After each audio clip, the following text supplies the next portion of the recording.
You're listening to an Airwave Media Podcast. Starting a business can seem like a daunting task, unless you have a partner like Shopify. They have the tools you need to start and grow your business. From designing a website to marketing to selling and beyond, Shopify can help with everything you need. There's a reason millions of companies like Mattel, Heinz, and Allbirds continue to trust and use them. With Shopify on your side, turn your big business idea into... Sign up for your $1 per month trial at shopify.com/special offer. This is Jen and Jenny from Ancient History Fangirl, and we're here to tell you about Jenny's scorching historical romantasy based on Alaric of the Visigoths, Enemy of My Dreams. Amanda Boucher, best-selling author of the Kingmaker Chronicle, says, quote, "This book has everything: high-stakes action, grit, ferocity, and blazing passion. Julia and Alaric are colliding storms against a backdrop of the brutal dangers of ancient Rome. They'll do anything to carve their piece out of this treacherous world and not just survive, but rule." Enemy of My Dreams is available wherever books are sold.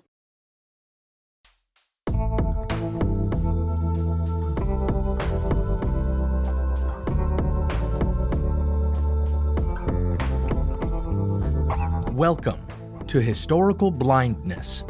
I'm Nathaniel Lloyd, and I'll be your tutor during your time in this prison we call the past.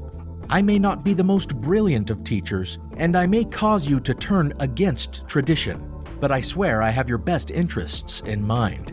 In this episode, as a companion piece to our two-part episode on the princes in the tower, we will examine another story of a royal heir presumed to have died while imprisoned, around whom there have swirled doubts and conspiracies, suggesting he may indeed have survived. Our story takes us to the French Revolution, when in 1789, the Third Estate, or the Commoners, formed the National Assembly in defiance of King Louis XVI, seeking more proportional representation and a constitutional monarchy. Fearing a military coup because of the king's gathering of troops, revolutionaries seized the Bastille and its armory in July, and the revolution was underway. In October, when a mob of angry fishwives protesting the price of bread marched on Versailles and dragged the royal family back to Tuileries Palace in Paris to be held captive, the reality of the situation must have struck the young prince, or Dauphin, Louis Charles, who at 4.5 years was described as a joyful and carefree child previous to the ordeal his family was about to endure. To illustrate his temperament, upon learning earlier that year that his older brother, Louis Joseph, had died of consumption, the fact that he had inherited his brother's dog consoled him far more than the fact that he was now the heir to the throne of France. And while he may have been sheltered from the reality of their captivity in Tuileries for some years, in 1791, when an abortive attempt at escape ended with the royal family returning to Paris, harried the whole way by vicious revolutionary commoners who spit on his father and ripped his mother Marie Antoinette's clothes, and afterward, when the little 6-year-old was locked away with the family in Temple Prison, he must certainly have become aware of his predicament. When in 1793 his father bade him farewell for the last time before being taken to the guillotine, King Louis XVI made the nearly 8-year-old Dauphin promise never to seek vengeance. And it would seem he kept that promise, for according to history, he never made it out of Temple Prison alive. Or did he? Thank you for listening to this blind spot, Little Dauphin Lost.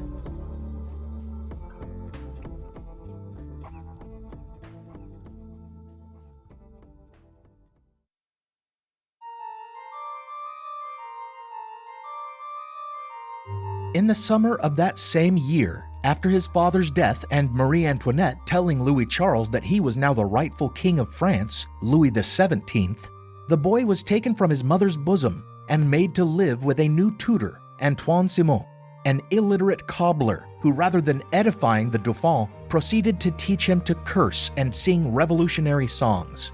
Under Simon's tutelage, the child was transformed into a quote-unquote little sans-culotte, an ill-mannered commoner who profaned his own mother as a whore.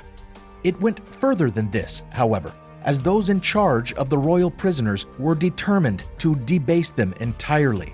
Winning Louis Charles's affections with bribes of puppies and canaries, they induced him to make the most heinous of accusations against his mother, that she had sexually abused him. And yet, despite what sounds like it may have been a traumatic captivity, there is testimony indicating that Simon and his wife may have genuinely cared for their charge, as he appears to have been fed well and given a considerable amount of freedom within the prison grounds. However, now began the Reign of Terror, during which Marie Antoinette was guillotined, a fact never shared with the young Dauphin, and much internal strife prevailed among radical factions. In early 1794, Antoine Simon's position was terminated, and he and his wife were driven from their lodgings. At around the same time, other guards familiar with the child had also been removed from their positions, and thereafter the Dauphin was confined in a dungeon alone.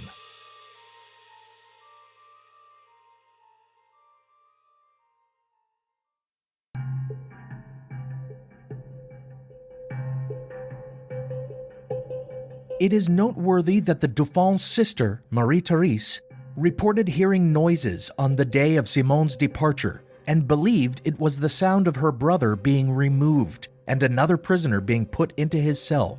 After that, we know little of the Dauphin's treatment, except what can be gleaned from the later testimony of guards, who reported that his dungeon was crawling with rats, such that he was accustomed to leaving uneaten food on the table as a distraction so that he might get some rest undisturbed.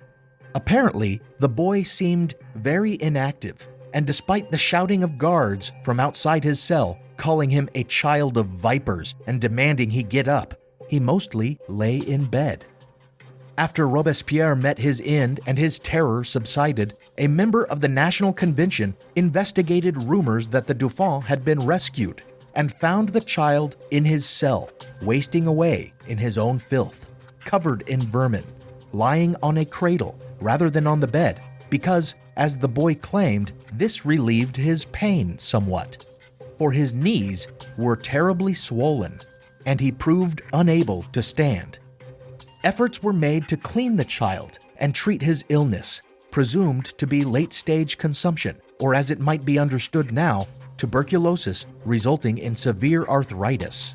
A surprising eventuality, since before his solitary confinement some 6 months earlier, he had shown no definite signs of the illness. And as Dr. Jan Bondesen points out in his treatment of the mystery, which I have relied on as my principal source, this would indeed represent an unusually swift progression of the disease.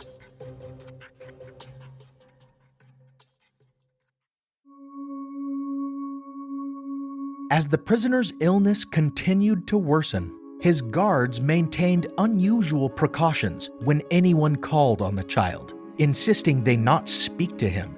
And later, in 1495, as the child's illness grew worse and he eventually died, the doctor who came to perform the autopsy, Dr. Philippe Jean Pelletan, was sworn to secrecy about anything he might see during the performance of his duties. After the autopsy, during which Pelletan cut skin flaps away from the skull in order to saw into it, he replaced the flaps and wrapped a bandage around the head to keep the skin and the top of the skull in place. And it was in this condition that his body was identified by the guards and soldiers of Temple Prison. Thereafter, he was shuttled away in a coffin and supposedly put into a pauper's grave at St. Marguerite Cemetery, although rumors abounded that his coffin had been fished out and absconded with, or that the gravedigger had subsequently disinterred his corpse to give him a more proper burial place nearer the church.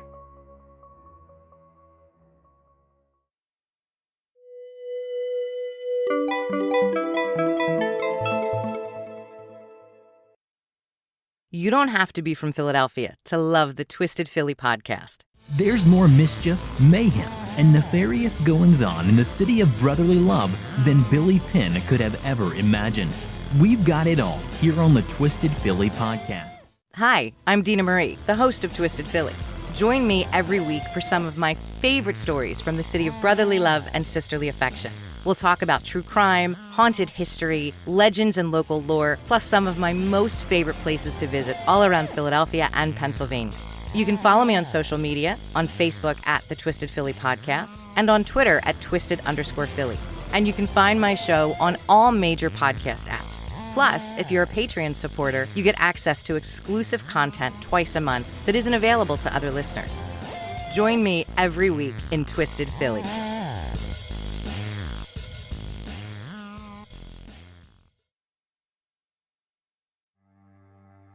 As listeners of Historical Blindness, you're no strangers to the fact that history is a lens through which we can better understand the present. Or as Shakespeare put it, what's past is prologue. History is the indispensable context without which we cannot hope to truly understand current events. You understand that, and so do the creators of the American Scandal podcast. Every season, they immerse listeners in the biggest controversies in U.S. history, helping us understand America's dark side and learn from its troubled past. Its latest season, Ruby Ridge Standoff, delves into an incident that sowed the seeds for the rise of the modern radical right. It transports you to 1992, where in a remote corner of Idaho, federal law enforcement surround a small cabin. They've come for Randy Weaver, a survivalist who took his family to the mountains in anticipation of the apocalypse. A simple weapons charge brought the agents here, but the situation is about to explode into a deadly and tragic standoff that will later become a rallying cry for far-right extremists, fueling distrust and violent anti-government sentiment for decades. Follow American Scandal on the Wondery app or wherever you get your podcasts. You can binge all episodes of American Scandal's Ruby Ridge Standoff early and ad-free right now on Wondery Plus. Every summer, I'm careful to avoid getting burned. My summer plans always include applying sunscreen so I can attend barbecues and protests without worrying about getting scorched. And when I make my plans by making phone calls, I also don't want to get burned by an outrageous wireless bill. That's why I switched to a Mint Mobile plan and saved enough to take a summer vacation.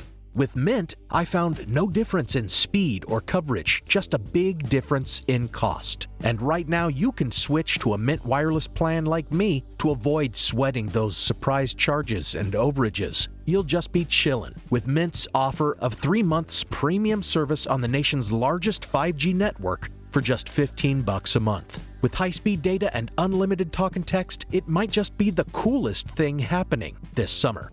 This year, skip breaking a sweat and breaking the bank. Get this new customer offer and your 3-month unlimited wireless plan for just $15 a month at mintmobile.com/blindness. That's mintmobile.com/blindness.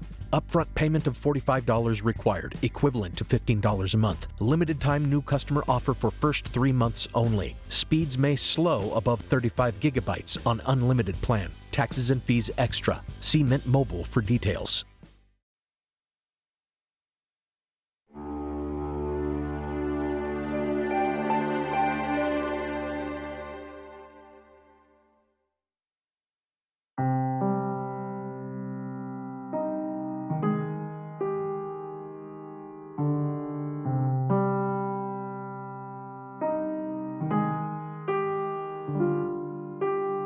The following year, rumors that the prince had not died in prison after all became hard to ignore when a teenager jailed as a vagrant in rural France claimed to be the lost Dauphin, and he convinced many of his veracity, including one of the Dauphin's former guards at the temple, before his father appeared and coaxed out of him a confession that he was just a swindler by the name of René Hervagault.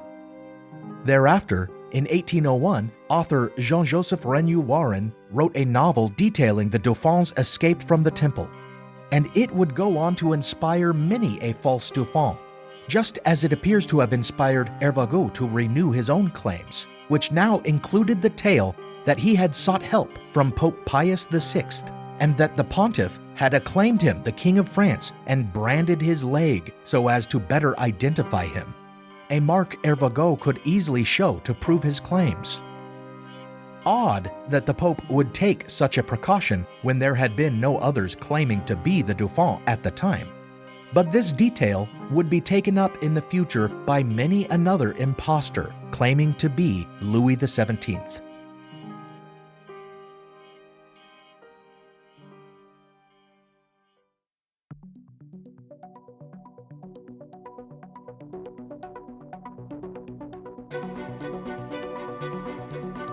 After the claims of Hervagault and the fiction of Renouillon, another revelation helped to cement forever the legend that the Dauphin escaped.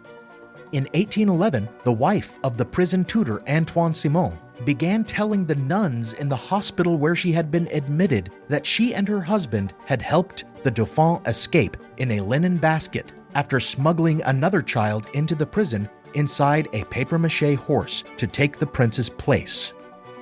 She even claimed he had come to visit her in the hospital years earlier to thank her. While there is ample reason to doubt her story as a lie, recasting her and her husband as loyal royalists, when in fact the Simons were nothing of the sort, her story meshed somewhat with Hervagault's, as that pretender had said he was smuggled out in a wicker basket. But it did not match well with the stories of the many other pretenders who would soon rear their heads. In 1815, a drunk vagrant who was probably an orphan by the name of Mathurin Bruneau showed up in Brittany claiming to be the lost Dauphin. He actually managed to gather supporters despite his erratic behavior, which in the end sent him to a madhouse.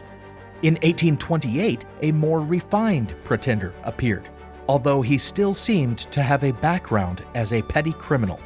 Baron Richemont, as he was called, not only claimed to have been rescued as a child from the Temple prison by a doctor, but also to have been rescued from other prisons since, for he asserted that he was the two previous pretenders, Hervagault and Bruneau.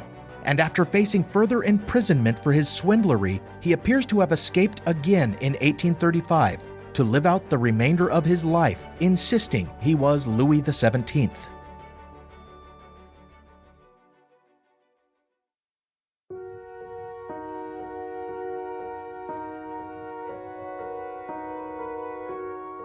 Then there was Karl Wilhelm Naundorf in Berlin, who began asserting he was the Dauphin while Richemont was on trial for his own claims. Naundorf's claim was laughable in some ways. At first, he didn't even get the Dauphin's name right when making his claim, and he couldn't speak a word of French. During his career as a false claimant, he moved to London and wrote very fanciful memoirs detailing multiple substitutions at the Temple prison, as well as all the abductions and shipwrecks he had survived. He began to build bombs in London, which may seem odd, but isn't when one considers that previous to making his claims, he appears to have been an arsonist. Because of all the accidental explosions and fires in his workshop, he nearly drove his neighbors to riot. After a stint in debtor's prison, the Dutch government paid him for his bomb design, and he pursued a career as a bomb maker in Holland, where he passed away in 1845, his death certificate bearing the name King Louis XVII. Although all evidence seems to point to Naundorf being a fraud, he was the most successful of all claimants, inspiring numerous conspiracy theories to explain away the problems with his tales, and even rallying a set of parliamentary deputies, the Naundorfists, to his cause during the Third Republic of France. His proponents argued for his legitimacy long after his death. There have been more than 100 men claiming to be the long-lost Dauphin, some of whose claims strained credulity far more than others, such as Eleazar Williams, whose claims were met with skepticism and even outright mockery due to his dark skin and Native American heritage. The claims of all such pretenders suffered from the same inherent flaw. It was hard to credit the idea that the Simons or some other royalist plotter would have been able to smuggle a replacement child into the prison, let alone spirit Louis Charles out, when the Republican guards scrutinized all objects brought in and out. A perhaps more feasible theory is that if a substitution had ever taken place, it was with the full cooperation of the officers on duty, perhaps to hide the fact that the Dauphin, who remained a valuable political pawn, no longer lived. As we have discussed, he seems to have been quite healthy when he was moved from the care of the Simons into solitary confinement, and the rapid advance of disease in the child who would later die there has led many to believe the Dauphin was replaced with a sickly or dying boy. What if this was done to cover up the Dauphin's murder? Some have pointed to a cryptic note of a committee secretary in 1794, indicating a decision had been reached to get rid of the prince, as proof that the Dauphin's captors killed him. And furthermore, this may have been the reason for firing Simon and the other guards, who would have recognized that a substitution had occurred.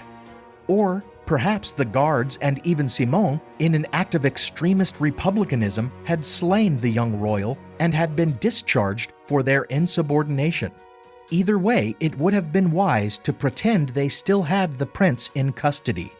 One report to corroborate this version comes from 1801, when a prisoner digging in the garden of the temple uncovered a child's skeleton that had been buried in quicklime. As the story goes, the prison governor admitted it was the lost Dauphin's corpse. But the bones stayed where they lay, and eventually a house was built atop them.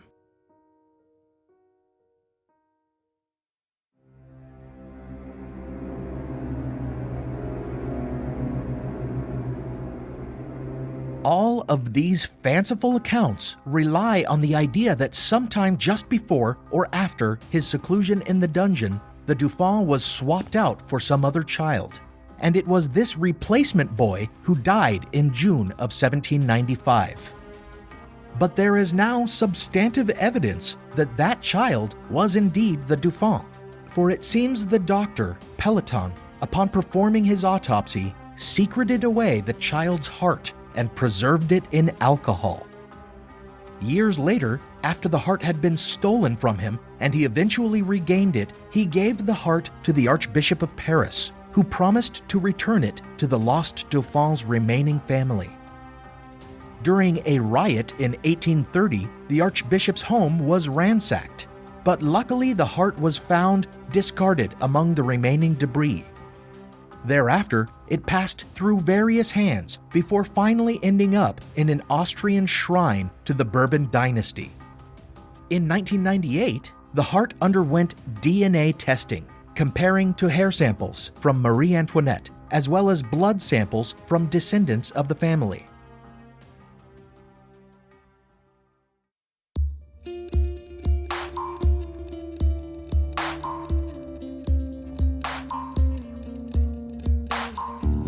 Astonishingly, it revealed that the heart purported to have been preserved at the 1795 autopsy contained mitochondrial DNA identical to that of Marie Antoinette, proving that it belonged to a child related matrilineally to her mother, Empress Maria Theresa.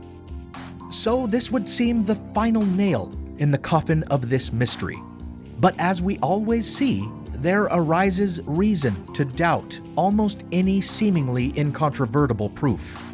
In this case, there is considerable evidence that back in 1830, when the rioters looted his residence, the Archbishop had actually been in possession of more than one preserved royal heart.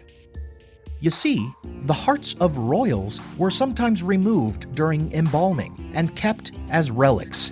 And in this case, it seems the Archbishop may have had both the heart from Peloton's autopsy of the child in the temple, who may or may not have been Louis Charles, and the heart of Louis Joseph, the lost Dauphin's older brother, who had died before the Revolution.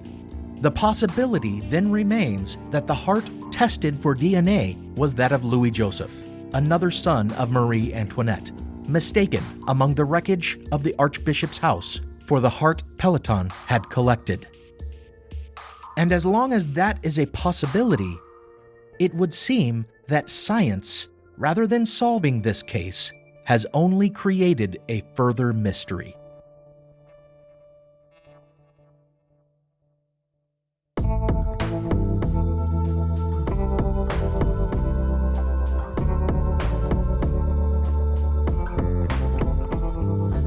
Thank you for listening to Historical Blindness, the Odd Past podcast. Music for the show is provided by composer Alex Kish. Go to alexkishmusic.com and you can get compositions for your own projects, whether it's films or podcasts or whatever you may need a score for. As always, a huge thanks goes out to my partner patrons on Patreon: Joe, Robert, Lori, Diane, Marina, and Michael. You are the supporters that encourage this imposter to keep pressing his claim. Find me on Patreon to support the show and get some perks, such as access to ad-free episodes. Also, visit the website to browse the show's merch on Redbubble, check out the episode reading list, and follow the link to Amazon to buy my novel, Manuscript Found, about the beginning of Mormonism in early 19th century New York and its connection to Masonic conspiracy. If you buy and read the novel, please give me a review on Amazon. And if you're able to, rate and review this show on whatever app you use, especially if you're on Apple Podcasts. That can really help people discover the show. Until next time, remember, when they tell you they have solved the mystery once and for all, look for the skeptics whose valid reservations put these supposedly definitive revelations in perspective.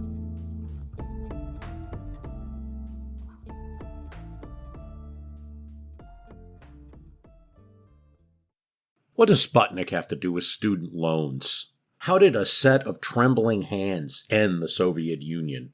How did inflation kill moon bases? And how did a former president decide to run for a second non-consecutive term? These are among the topics we deal with on the My History Can Beat Up Your Politics podcast. We tell stories of history that relate to today's news events. Give a listen. My History Can Beat Up Your Politics, wherever you get podcasts. Have you ever gazed in wonder at the Great Pyramid? Have you marveled at the golden face of Tutankhamun? Or admired the delicate features of Queen Nefertiti? If you have, you'll probably like the History of Egypt podcast. Every week, we explore tales of this ancient culture. The History of Egypt is available wherever you get your podcasting fix. Come, let me introduce you to the world of ancient Egypt.